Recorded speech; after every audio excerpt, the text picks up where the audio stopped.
Hi everyone, welcome back to the food forest. We're having 50-mile-an-hour gusts today, windstorm that's coming out through the gorge, and I thought today would be a good time to talk about which trees are good at anchoring themselves. Hi Daisy. Iris is hanging out. Dogs are hanging out with me. So I had a problem with the mulberry tree over here. The one I just talked about recently in a video. It blew over, and I found out that it looked like maybe some gophers or something had been digging under there, and they kind of like hollowed out this whole section over here, and then it blew over.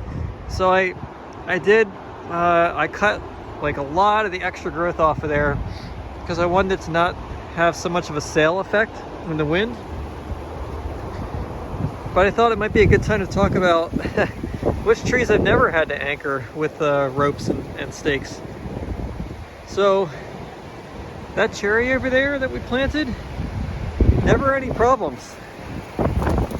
And if the sound quality on this video is not very good, I might just do a voiceover. But yeah, cherries seem to not have any problems. They seem to anchor themselves really well. This is a pretty big tree at this point.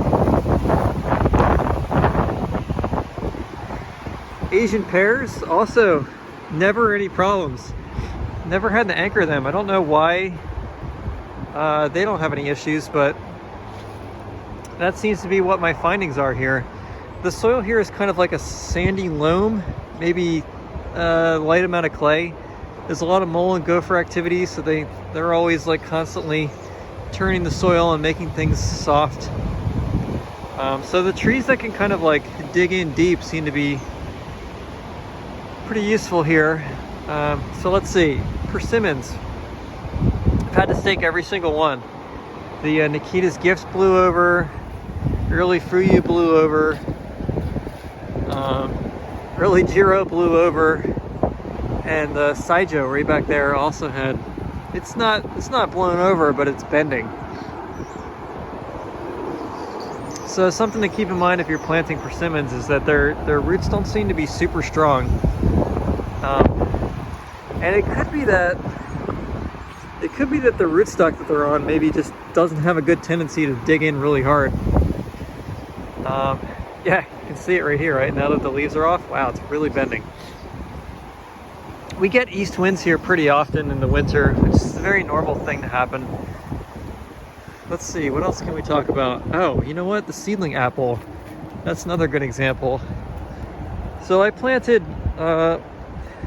I grafted a seedling apple that showed up, and that's on full-size rootstock. And check this out. That kind of, it's leaning really bad. That blew over a little bit too, but it also feels like it's very sturdy at the same time. It doesn't feel like it's all that weak. I don't know. It does have a lot of weight on the top of it at this point. Maybe I'll trim it down a little bit. Or there's a pruning technique where I think you purposely prune your tree into this shape, and I can't recall what it is off the top of my head, but it's supposed to make it, it's like a via espalier or something.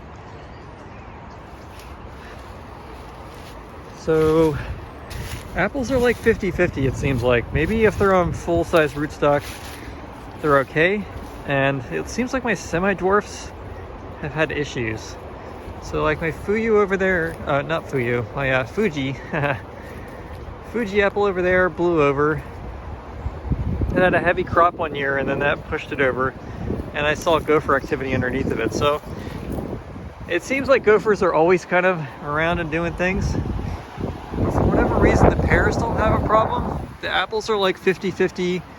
The Asian pears are completely fine. The cherries are completely fine. The persimmons need help, probably until they're older. I don't know, we'll see.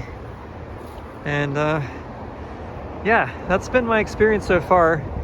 Other things like figs, they don't seem to have any problems, but they don't get really tall either. Well, they haven't gotten tall yet because I keep trimming them. What else? We've got, oh, chestnuts seem to be really doing well.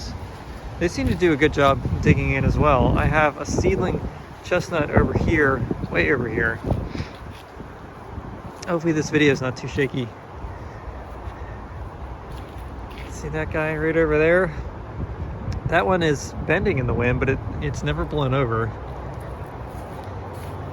I have a small mulberry here amongst the gummies and the flowering cherry and stuff. That's never blown over, but it's also really tiny. What else can we show you?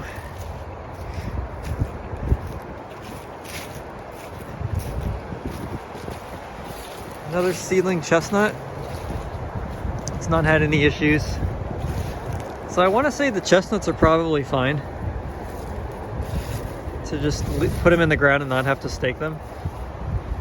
But time will tell. We get windstorms very often in the winter. We also get ice storms.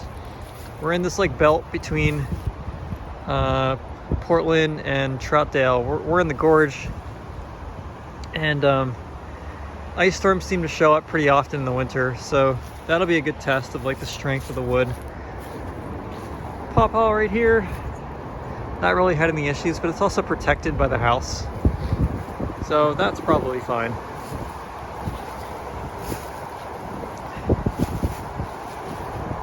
Anyway, that's all I got for now. Just like some notes for myself and that in the future, that certain types of trees need to be staked and to not bother messing around just like praying that they'll be fine, or, you know, hoping. So I hope this guy is okay. It lost like probably half its roots, and it feels like it's pretty wobbly. I don't know, we'll see. I might have to like, I don't know. Well, I might have to trim more of the leaves off of it. It's been a couple days though, and the leaves still look okay, so I'm assuming that it's still getting some water and nutrients from the roots. So maybe half of them are still intact and half of them got severed by a gopher or whatever. All right, till next time. Hope your fall is going well.